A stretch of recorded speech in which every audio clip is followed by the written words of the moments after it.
कौन सा टॉपिक है ये हमारा? आपको वर्ब। नहीं, वर्ब अंग्रेजी ग्रामर का सबसे ज़्यादा इंपॉर्टेंट टॉपिक होता है। इसका वजह ये होता है कि ऐसा कोई इंग्लिश का सेंटेंस ही नहीं बना होगा जिसमें आपको वर्ब नहीं होगा। अगर आप कोई भी सेंटेंस लिखते, चाहे वो सेंटेंस एक वर्ड का हो या कितना भी बड़ा सेंटेंस हो, उसमें आपको एक ना एक वर्ब आता ही आता है। जिसका हम आपको एग्जाम्पल में कभी कभी लिखाते भी होंगे। जैसे देखो, ये जो सेंटेंस है आई गो, ये आपको अंग्रेजी ग्रामर का सबसे छोटा सेंटेंस है।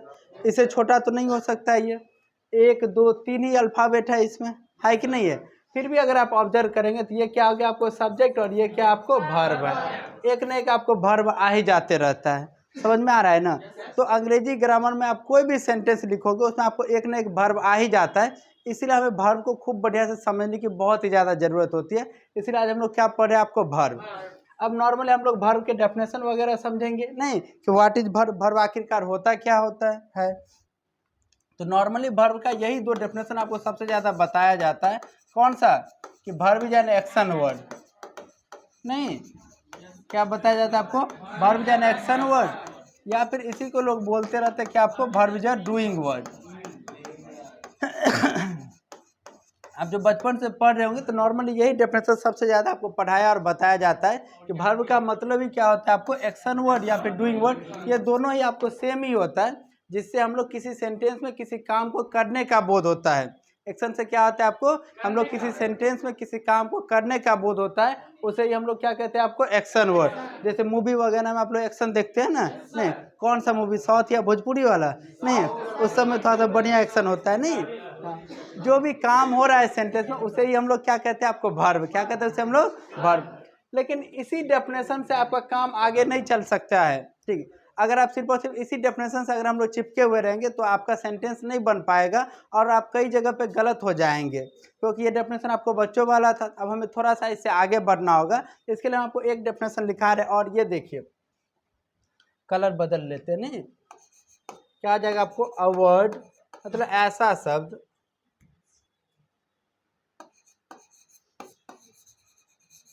दैट, ये हम लिखाए भी थे कभी? सच में? ओ, मतलब वर्ब पढ़ाए हुए थे हम। अच्छा, क्या लिख रहे हैं हम? A word that stands for, ऐसा शब्द जो बताता है, क्या बताता है फिर आपको? फॉर बीइंग और doing something in a sentence.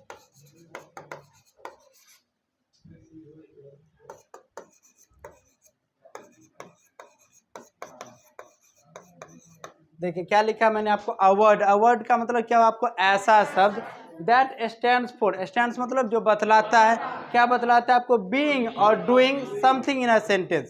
देखिए, बीइंग का मतलब होता है किसी अवस्था को बताना, जिसे आप अपनी भाषा में स्टेट बोल रहे थे। समझ में आ रहा है ना? तो बीइंग क्या करता है आपको? किसी अवस्था को बताता है। और डूइंग का मतलब क्या होता है? जिससे हम लोग किसी काम को करते हैं, जिससे हम लोग किसी काम को करते हैं। इसी दोनों काम को कौन बताता है आपको? वर्ब। तो वर्ब का मतलब सिर्फ और सिर्फ काम को करना ही नहीं होता है, बल्कि उससे हम लोग किसी अवस्था को भी बताते हैं। उसे ही हम लोग क्या कहते हैं आपको? वर्ब कहते हैं। समझ में आ रहा है अच्छे से ना? इसे ही अब हम लोग एग्जाम्पल से समझते हैं। देखिए जरा, ठीक, जैसे अगर हम लोग एक एग्जाम्पल लिखते हैं, ही,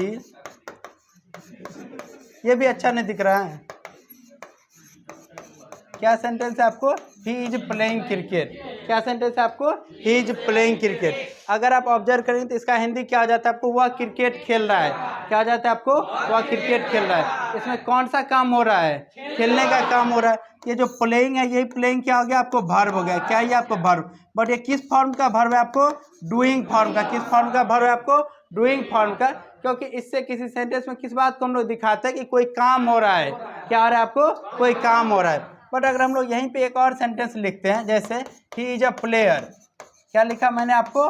ही इज अ प्लेयर। इसमें वर्ब कौन सा है? कौन सा वर्ब है आपको? इज।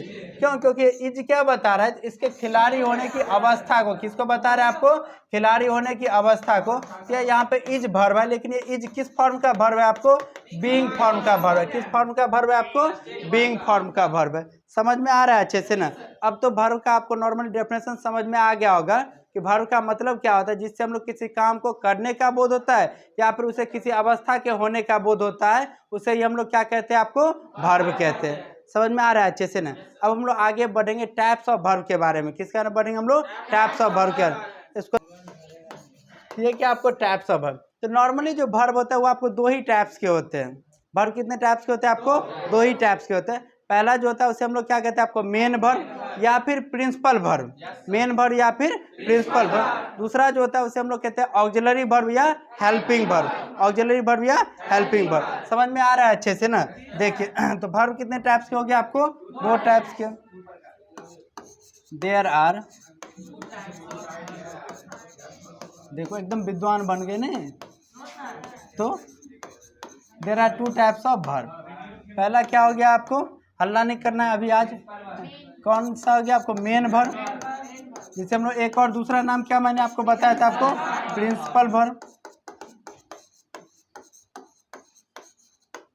दूसरा क्या आ जाएगा? आपको ऑक्सिलरी वर्ब। इसका दूसरा क्या नाम होता है? आपको हेल्पिंग वर्ब। क्या नाम होता है इसका? एक और आपको हेल्पिंग वर्ब। आराम से हम लोग समझते हैं। देखिए मेन वर्ब को पढ़ेंगे हम लोग पूरे डिटेल्स में, इसमें बहुत सारा होते रहता है। आज हम लोग इसको समाप्त कर सकते हैं। किसको? आपको ऑक्सिलरी वर्ब या हेल्पिंग वर्ब को, इसको हम लोग समझते हैं। ऑक्सिलरी वर्ब या हेल्पिंग वर्ब जो होता है ये एक ऐसा वर्ब है जो किसी सेंटेंस में मेन वर्ब को हेल्प करने के लिए आता है। क्यों आता है? सेंटेंस में आपको मेन वर्ब को हेल्प करने के लिए आता है, उसे ही हम लोग क्या कहते हैं? आपको ऑक्सिलरी वर्ब या हेल्पिंग वर्ब। समझ में आ रहा है ना? ये जो होता है भाई आपको ये मीनिंगलेस होता है। क्या होता है? ये आपको मीनिंगलेस होता है। इसका अपना कोई मीनिंग नहीं होता है, इसका अपना कोई आपको मीनिंग नहीं होता है। ये क्या होता है? आपको मीनिंगलेस होता है। और ये नॉर्मली आपको अंग्रेजी ग्रामर के 90 to 95% सेंटेंस में ऑक्सिलरी वर्ब आता ही आता है। समझ में आ रहा है अच्छे से ना? ये 90 to 95% सेंटेंस में आपको ऑक्सिलरी वर्ब आता ही आता है। इसमें दो ही टेंस ऐसे होते हैं जिसके अफर्मेटिव में ऑक्सिलरी वर्ब नहीं आता है। वो आपको शायद पता ही होगा क्योंकि मैंने टेंस तो पढ़ाया हुआ है। कौन कौन सा टेंस? सिंपल प्रेजेंट टेंस और सिंपल पास्ट टेंस। उसके ऑक्सिलरी उसके अफर्मेटिव में सिर्फ और सिर्फ ऑक्सिलरी वर्ब नहीं आता है, तो बाकी प्रत्येक तरह के सेंटेंस में प्रत्येक टेंस में आपको ऑक्सिलरी वर्ब आता ही आता है। इसीलिए ऑक्सिलरी वर्ब आपको बहुत ही ज़्यादा इंपॉर्टेंट होता है। समझ में आ रहा है अच्छे से ना? अब हम लोग अगले स्लाइड में क्या पढ़ेंगे? आपको ऑक्सिलरी वर्ब के बारे में। कौन सा वर्ब है ये? आपको ऑक्सिलरी वर्ब। ऑक्सिलरी वर्ब का मतलब मैंने आपको समझाया था क्या होता है? ऐसा वर्ब जो किसी सेंटेंस में मेन वर्ब को हेल्प करने के लिए आता है, उसे ही हम लोग क्या कहते हैं? आपको ऑक्सिलरी वर्ब। समझ में आ रहा है अच्छे से ना? इसका डेफिनेशन लिखने की जरूरत है भी क्या? है तो लिख देंगे, इसमें क्या है? क्या हो जाएगा? ऐसा वर्ब, क्या बोले हम लोग? A verb which is used to help main verb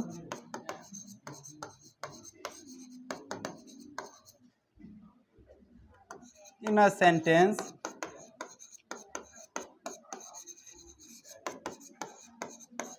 that verb is called, उसी वर्ब को हम लोग कौन सा वर्ब कहते हैं? आपको ऑक्सिलरी वर्ब।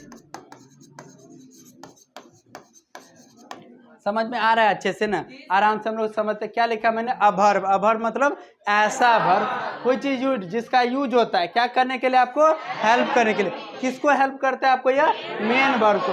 कहाँ पर? किसी भी सेंटेंस में उसी वर्ब को हम लोग कौन सा वर्ब कहते हैं? आपको ऑक्सिलरी वर्ब। समझ में आ रहा है अच्छे से ना? एक बार बोल लीजिए मेरे साथ, a verb which is used to help main verb in a sentence that verb is called auxiliary verb।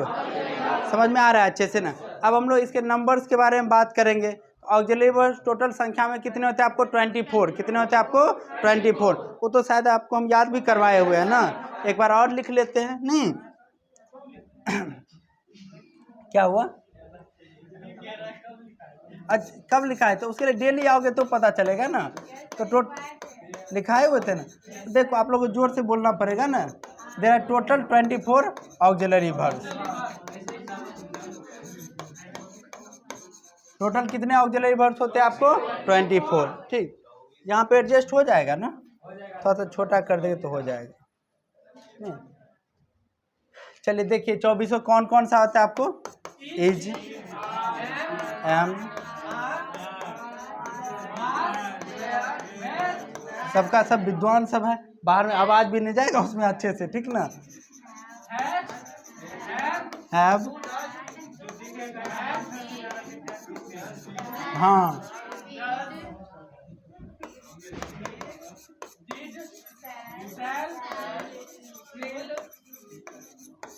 Spelling तो समझ में आ जाएगा अच्छे से ना। ठीक,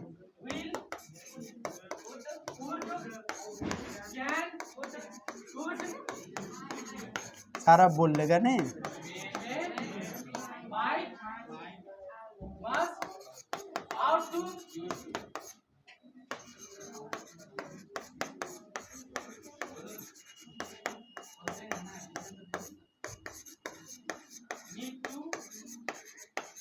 आराम से, नहीं तो सारा गलती ही बोलेगा।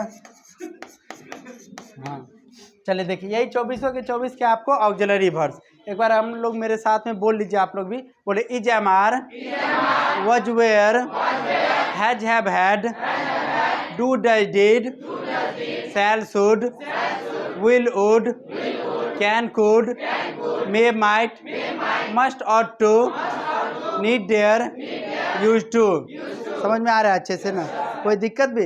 यही 24 के 24 क्या आपको ऑक्सिलरी वर्ब, इसे आपको हर हाल में याद करना ही पड़ेगा। समझ में आ रहा है, क्योंकि इसका यूजेज आपको बहुत ज़्यादा होता है, इसलिए आपको हर हाल में याद रहना चाहिए। हालांकि आपके बैचेज में मैंने जब निगेटिव सेंटेंस पढ़ाया था तो आपको याद करवाया होगा नहीं, फिर भी जो उस समय में एब्सेंट थे, ढेर सारे तो एब्सेंट हमेशा रहते ही है नहीं, तो कोशिश करना कि अब इसे फिर से आपको याद कर लेना है, ताकि आपको जीवन में कभी नहीं भूलना है। अपना तो छोड़ो, कभी बाल बच्चे को भी आप पढ़ा पाओगे नहीं। देखो हमको याद था 24 अच्छा ये सर नहीं चलो आगे बढ़ते। ठीक, तो हम कहाँ गलत बोल रहे हैं, ठीक ना। चलिए आगे बढ़ते हम लोग। ये 24 ऑक्सिलरी वर्ब समझ में आ गया अच्छे से ना। अब इन सब ऑक्सिलरी वर्ब्स को हम लोग 3 ग्रुप में बांटेंगे। कितने ग्रुप में बांटेंगे हम लोग? 3 ग्रुप में। समझ में आ रहा है ना। देखिए कौन कौन सा, प्लीज बात नहीं करना है। पहला जो होता है उसे हम लोग कहते हैं प्राइमरी ऑक्सिलरी वर्ब। क्या बोलते हैं इसे हम लोग? Primary auxiliary verb. क्या बोलते हैं इसे हम लोग? Primary auxiliary. इसमें टोटल 11 होते हैं। इसमें टोटल कितने होते हैं आपको? 11। आराम से समझिए इसमें कौन कौन सा 11 होता है और इसे हम लोग प्राइमरी ऑक्सिलरी वर्ब क्यों कहते हैं। प्राइमरी ऑक्सिलरी वर्ब के साथ साथ इसे हम लोग प्रिंसिपल ऑक्सिलरी वर्ब भी कहते हैं। क्या कहते हैं इसे हम लोग? Principal auxiliary verb. कहने का मतलब ये हुआ कि अगर सेंटेंस में कोई मेन वर्ब नहीं रहता है, यदि सेंटेंस में कोई मेन वर्ब नहीं रहता है, उस सेंटेंस का जो हेल्पिंग वर्ब होता है उसे हम लोग उस सेंटेंस का मेन वर्ब या प्रिंसिपल वर्ब आप कह सकते हैं। समझ में आ रहा है ना। इसलिए उस तरह के ऑक्सिलरी वर्ब को कौन सा ऑक्सिलरी वर्ब कहा जा रहा है आपको? प्राइमरी ऑक्सिलरी वर्ब या फिर प्रिंसिपल ऑक्सिलरी वर्ब। समझ में आ रहा है अच्छे से ना। अगर आप नहीं समझे तो आप इसको इस एग्जांपल से समझ सकते हैं। जैसे अभी आपके घर के गार्जियन कौन होते हैं? आपके पिताजी। कुछ के घर में माता जी। ये बुरी बात नहीं, सही है, ठीक ना। हाँ ठीक। तो अब देखिए, अगर आपके घर मान लीजिए कि आपके पिताजी नहीं रहेंगे तो आपके घर के कौन गार्जियन बचते? आपके माँ नहीं। अगर वो दोनों भी नहीं रहे तो घर में जो सबसे बड़े हैं नहीं, वही क्या हो गया? आपको घर का गार्जियन हो गया। सेम उसी तरह से अगर सेंटेंस में मेन वर्ब रहेगा तब तो मेन वर्ब है ही, लेकिन अगर सेंटेंस में मेन वर्ब नहीं रहेगा उस सेंटेंस का जो हेल्पिंग वर्ब होता है वही उस सेंटेंस का क्या बन जाता है? आपको मेन वर्ब। समझ में आ रहा है ना। और वो टोटल संख्या में कितने होते हैं आपको? 11। कितने होते हैं आपको? 11। देख लीजिए वो कौन कौन सा होता है। ठीक, शुरू से 11 कौन कौन सा आपको? Is, am are, was, were, has, have, had, do, does और डिड। समझ में आ रहा है ना। यही 11 क्या कहलाते हैं आपको? प्रिंसिपल ऑक्सिलरी वर्ब या फिर प्राइमरी ऑक्सिलरी वर्ब। समझ में आ रहा है अच्छे से ना। अब हम लोग आगे बढ़ते हैं। दूसरा जो होता है वो उसे हम लोग मॉडल ऑक्सिलरी वर्ब कहते हैं। क्या कहते हैं उसे हम लोग? Model auxiliary verb. उसे शॉर्ट में आपको मॉडल्स भी कहा जाता है। क्या कहा जाता है इसे आपको? मॉडल्स भी, जो कि बहुत ही ज़्यादा इंपॉर्टेंट होता है। समझ में आ रहा है ना। अगर आप मॉडल्स सारे के सारे अच्छे से पढ़ लेते हैं तो आप अंग्रेजी के बहुत ही खतरनाक बड़े बड़े सेंटेंसेज आसानी से बोलना और बनाना सीख जाएंगे। इसीलिए मॉडल्स पूरा का पूरा पढ़ना बहुत ही ज़्यादा जरूरी होता है। हालांकि इसे पढ़ाना थोड़ा सा टफ होता है, बट हम आपको कुछ समय के बाद ये भी आपको पूरा खूब आसानी से पढ़ा देंगे, ताकि आपको थोड़ा सा भी दिक्कत नहीं होगा। बस उसके लिए आपको थोड़ा सा मेहनत करना पड़ता है, साथ देना होता है। अगर साथ दोगे तब तो बहुत मज़ा आएगा, नहीं दोगे तो ऐसे ही बोलेंगे चले जाइए, क्या दिक्कत है। नहीं, चलिए आराम से, सच में चलो तब तो हम लोग देख लेंगे। नहीं, अब यहाँ बढ़ते हैं। ये क्या आपको मॉडल ऑक्सिलरी वर्ब, और ये संख्या में टोटल कितने होते हैं आपको? 10 होते हैं। समझ में आ रहा है ना। देख लीजिए कौन कौन सा? शैल, शुड, विल, वुड, उसके बाद can, could, may, might, must और ऑट टू। नहीं, बस यहीं तक रुक जाना है, ठीक है। प्लीज हल्ला नहीं करना है। ये 10 के 10 क्या आ जाते हैं आपको, मॉडल्स हो जाते हैं। क्या ये आपको मॉडल कौन कौन सा है, shall, should, will, would, can, could, may, might, must और टू। यही 10 के 10 क्या कहलाते हैं आपको, मॉडल ऑक्सिलरी वर्ब। इसके साथ जो आपको एक वेरी इंपॉर्टेंट चीज़ जो आपको याद रखना है, वो याद रखना है कि ये मॉडल्स के बाद हमेशा वर्ब का कौन सा फॉर्म आता है जी आपको, V1। कौन सा आता है आपको, V1। ये हमेशा आपको याद रखना है। अगर आप ये याद रखेंगे तो आपको बहुत सारी गलतियां लिखने में नहीं होगी। समझ में आ रहा है अच्छे से ना। तो ये सब जैसे ही आपको वर्ड्स दिख जाए सेंटेंस में, उसके जस्ट बाद जब भी आप कभी किसी वर्ब का यूज करेंगे तो वो वर्ब हमेशा किस फॉर्म में रहेगा आपको, V1 में। किस फॉर्म में रहेगा आपको, V1 में। समझ में आ रहा है अच्छे से ना। आगे बढ़ते हम लोग। अब तीसरा जो होता है वो उसे हम लोग कहते हैं, या तो आप सेमी मॉडल्स कह सकते हैं। क्या कह सकते हैं इसे हम लोग, सेमी मॉडल्स, या फिर इसे हम लोग क्या कहते हैं आपको, मार्जिनल वर्ब भी। क्या बोलते हैं इसे हम लोग, मार्जिनल वर्ब भी। और ये जो होता है वो ये संख्या में कितना हो जाएगा आपको, 3, 11, 10, 21, 3, 24। समझ में आ रहा है ना। और ये तीनों कौन कौन सा हो जाएगा आपको, नीड, डियर, नॉट डेयर, ठीक ना, अंतर होता है उसमें, और यूज टू। नीड, डेयर और यूज टू, ये तीनों के तीनों क्या हो गया आपको, मार्जिनल वर्ब। समझ में आ रहा है अच्छे से ना। यहाँ पे मैंने ऑक्सिलरी वर्ब को कितने ग्रुप्स में बांटा है आपको, 3 ग्रुप में। कौन कौन सा आपको, primary auxiliary verb, model auxiliary verb, और तीसरा क्या आपको, सेमी मॉडल्स। समझ में आ रहा है अच्छे से ना। प्राइमरी ऑक्सिलरी वर्ब में टोटल कितने आते हैं आपको, 11। कौन कौन सा, is, am, are, was, were, has, have, had, do, does और डिड। दूसरा कौन सा आपको, मॉडल ऑक्सिलरी वर्ब, इसमें टोटल कितने आते हैं आपको, 10। Shall, should, will, would, can, could, may, might, must और टू। समझ में आ रहा है अच्छे से ना।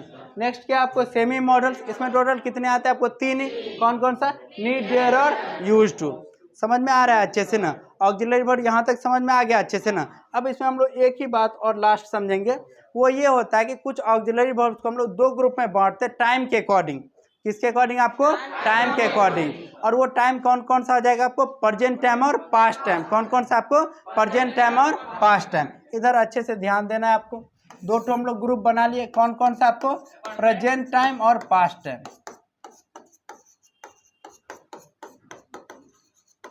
प्रेजेंट टाइम और पास्ट टाइम। जैसे देखिए ये आपको इज और एम, इसका पास्ट क्या आ जाता है आपको, वाज।